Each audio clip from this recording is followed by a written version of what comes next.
हे मनुष्य, बलवान काल तेरे ऊपर नाच रहा है। जैसे बाज पक्षी तीतर को धर दबोचता है, वैसे काल प्राणी को मार गिराता है।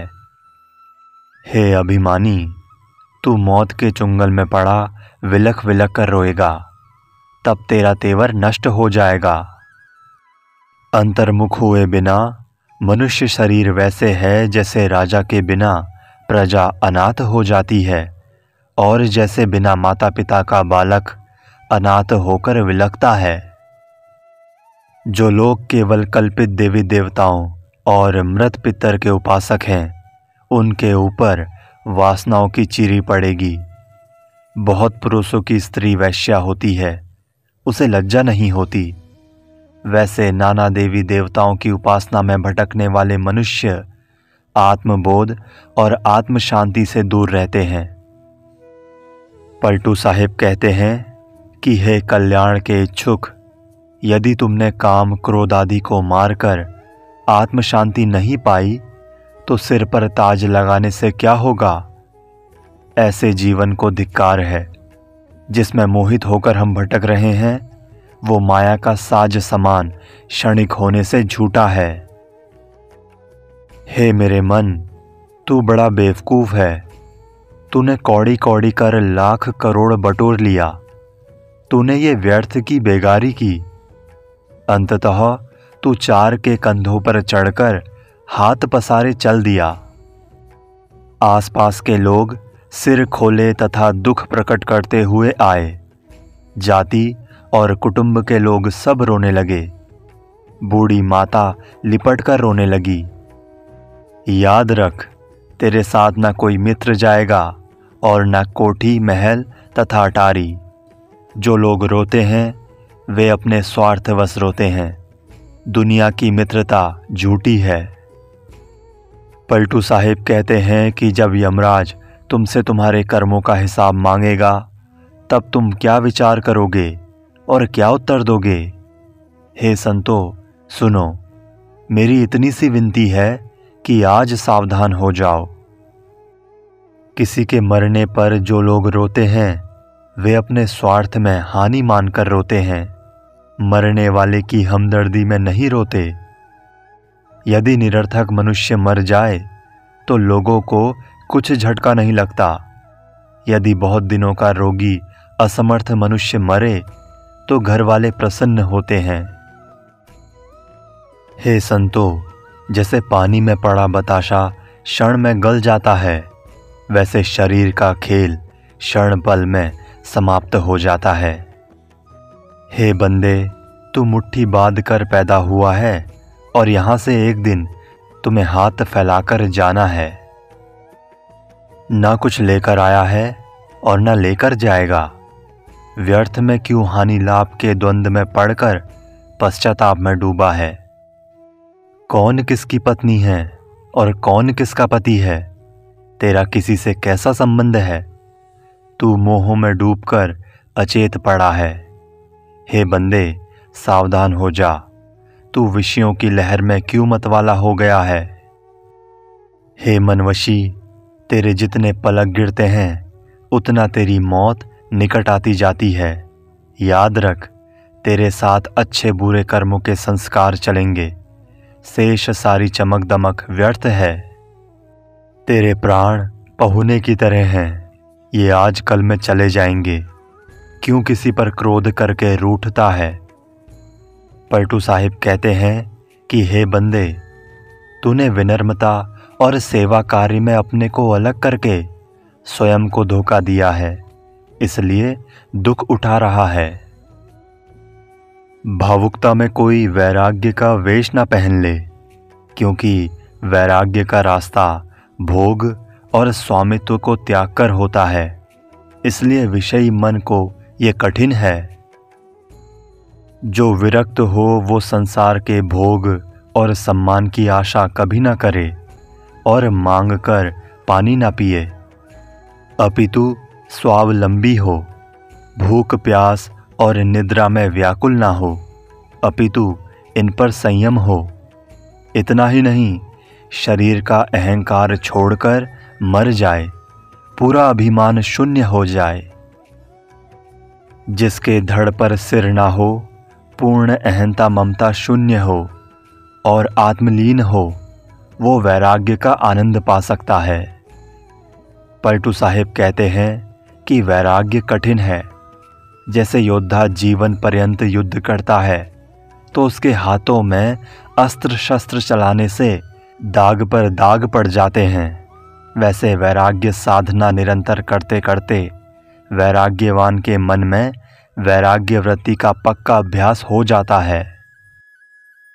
जिसके मन में आत्मलीनता की लगन लगी है वही इसे समझ सकता है। दूसरा कौन इस दशा को समझ सकता है? जो आत्मलीनता में निरंतर रहता है वही इस रहस्य को समझा सकता है कि कैसे आत्मरति की विरहनी मनोवृत्ति दिन व्यतीत करती है।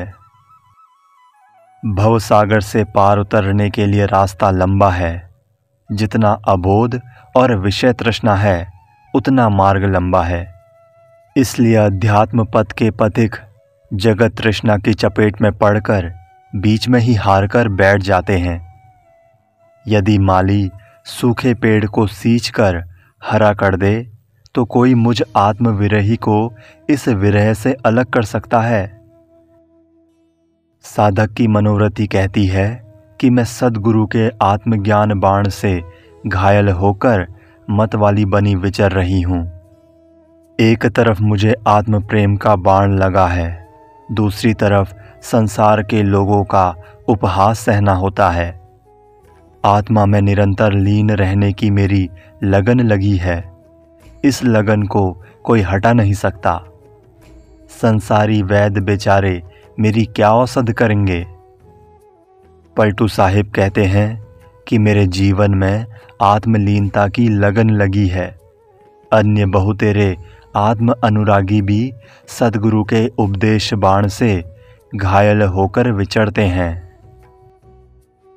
साधक की मनोवृत्ति कहती है कि मुझे सद्गुरु के द्वारा आत्मबोध परक उपदेश के बाण लगे, तब से मैं संसारिकता में उदास होकर विचरने लगी। मेरे गले में आत्मरति की प्रेम फांसी लगी है। मेरे नेत्रों से नीर झरते हैं। अब मुझे आभूषण और वस्त्र अच्छे नहीं लगते। मैंने भोग विलास का त्याग कर दिया है। मेरे मन की तृष्णा मिट गई है और मैं सबसे नम्र हो गई हूँ। मेरा अबला नाम है। मैं आत्मलीनता की भूखी प्यासी हूँ। मैंने चारों दिशाओं, कोने कोने तथा वन पर्वतों में खोजा और मथुरा, काशी आदि सभी तीर्थों में खोजा। मैं जिससे पूछती हूँ कि परमात्मा कहाँ है, वही मेरा मजाक उड़ाता है। पलटू साहिब कहते हैं कि मैंने अंतर्मुख होकर खोज निकाला कि आत्मा ही परमात्मा है। उसी में लीन होने के लिए मैंने लोगों से शुद्ध विरक्ति ले ली है। अज्ञान रात में पड़ी हुई मनोवृत्ति सखी, आत्मा के सामने अहंकार ना कर, हट छोड़कर उसमें लीन हो जा। हे प्यारी मनोवृत्ति, यदि तू आत्मपति को चाहती है तो विवेकवान संतों की संगति में समर्पित हो जा। पलटू साहिब कहते हैं कि अपने तन, मन और धन को सद्गुरु संतों के चरणों में समर्पित करके भक्ति प्रेम का प्याला पियो। साधना परायण मनोवृत्ति कहती है कि मैं अविद्या का पर्दा हटाकर योगिनी होकर विचरण करूंगी। लोक लज्जा और कुल की मर्यादा छोड़कर सबसे हंस हंस कर प्रसन्न मन से बातें करूंगी। संसार के लोग नाखुश होकर मेरा क्या बिगाड़ लेंगे? मैं संसार से अपना संबंध तोड़ दूंगी। मैं रात दिन आत्मज्ञान का ढोल बजाकर संकल्प शून्य की खिड़की खोलूंगी। पलटू साहिब कहते हैं कि साधना परायण मनोवृत्ति आत्मलीनता में मतवाली हो गई है और कहती है कि मैं आत्म प्रेम का प्याला पीऊंगी। सद्गुरु से वैसा ही प्रेम करो जैसे मछली जल से कटती है। मछली यदि जल से बिछुड़ जाए तो वो प्राण त्याग देती है, यदि मछली को दूध में डालकर रखा जाए तो वो उसे पसंद नहीं करेगी। वो तो जल के बिना दुखी होती है। मछली का सर्वस्व जल है, वो जल के हाथों बिकी है। पलटू साहिब कहते हैं कि जो साधक इसी प्रकार सद्गुरु से प्रेम करता है, उसी का प्रेम प्रामाणिक होता है। हे साधु, समझ बूझकर मोह राजा के विरोध में युद्ध में चढ़ाई करना और घनघोर युद्ध करना है। हर सांस युद्ध में आगे पैर रखना है, पीछे कभी पछड़ना नहीं है।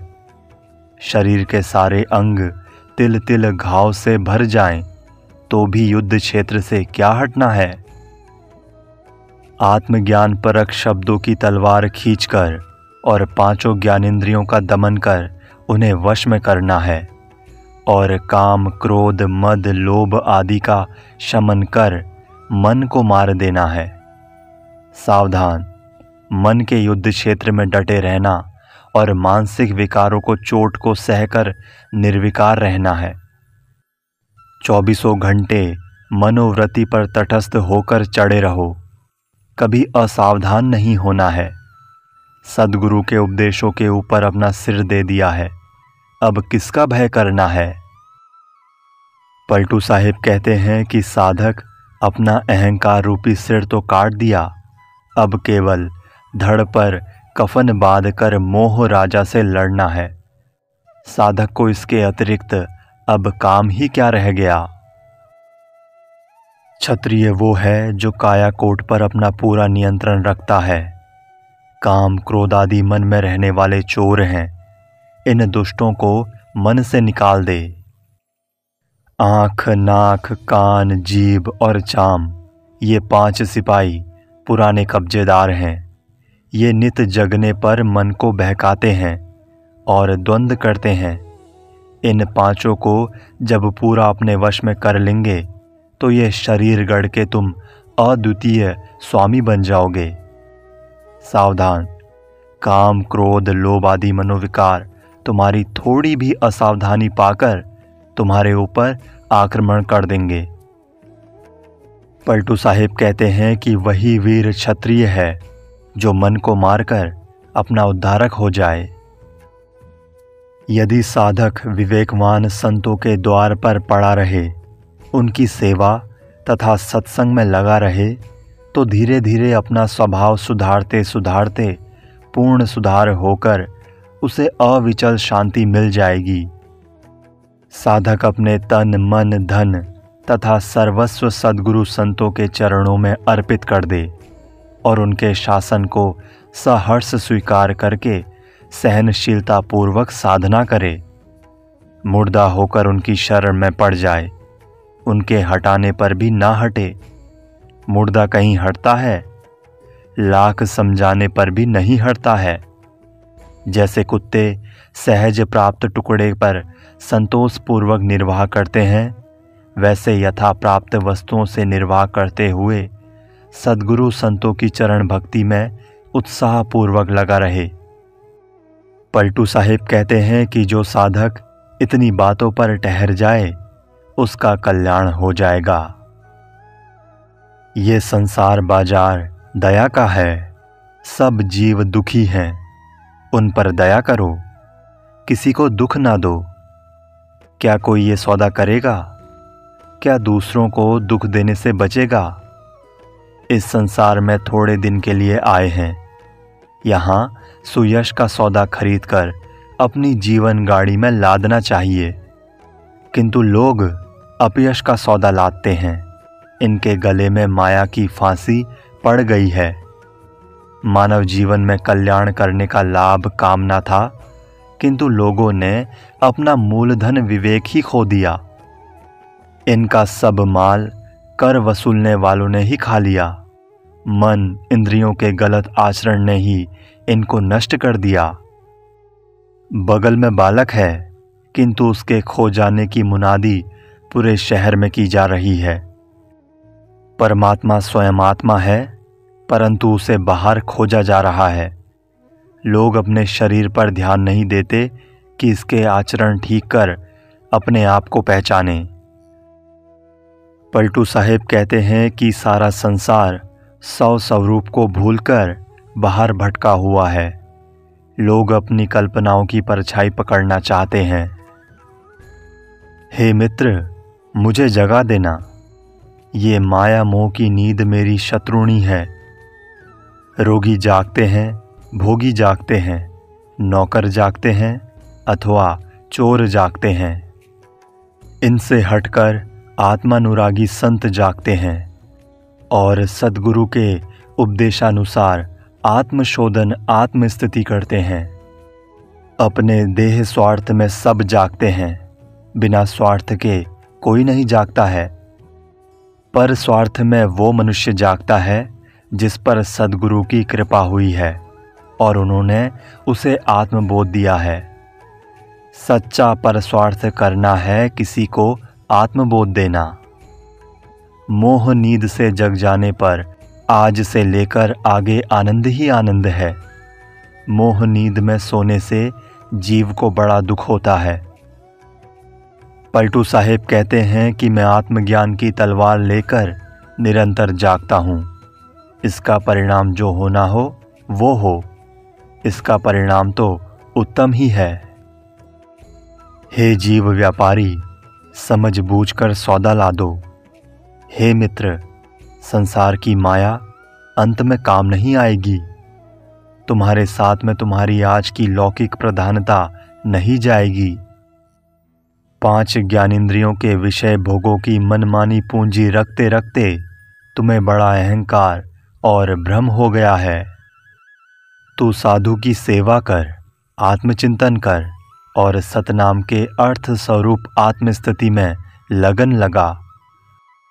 साधना भजन का सौदा करना चाहता है तो मानव शरीर और सत्संग में यही कर ले। आगे ना सत्संग बाजार है और ना आत्मज्ञान के व्यापारी सद्गुरु के आत्मज्ञान की दुकान है। पलटू साहेब उच्च स्वर में कहते हैं कि आगे जल रहित रेगिस्तान देश है। मानव शरीर के अलावा कहीं कल्याण साधना का स्थान नहीं है। सद्गुरु साहेब के अतिरिक्त मन के कपट किवाड़ को खोलने का ज्ञान कौन दे सकता है? जो नारी नहर में कुछ गुण ढंग नहीं सीखती, वो ससुराल में जाकर फूहड़ होकर रहेगी। अपने मन से बड़ी कुलवंती बनती रही, कभी एक घड़ा पानी भी भर के ना ला सकी। काम, क्रोध, लोभ, मोह तथा भय, ये 5 मनोविकार तथा 25 प्रकृतियां शरीर में रहती हैं। इन्हीं में जीव उलझा रहता है। उसे सद्गुरु के बिना मोक्ष का रास्ता कौन बतावे? पलटू साहेब कहते हैं कि मुझे सद्गुरु साथी मित्र मिले और मैं कुल जाति का जंजाल छोड़कर उनके साथ हो लिया।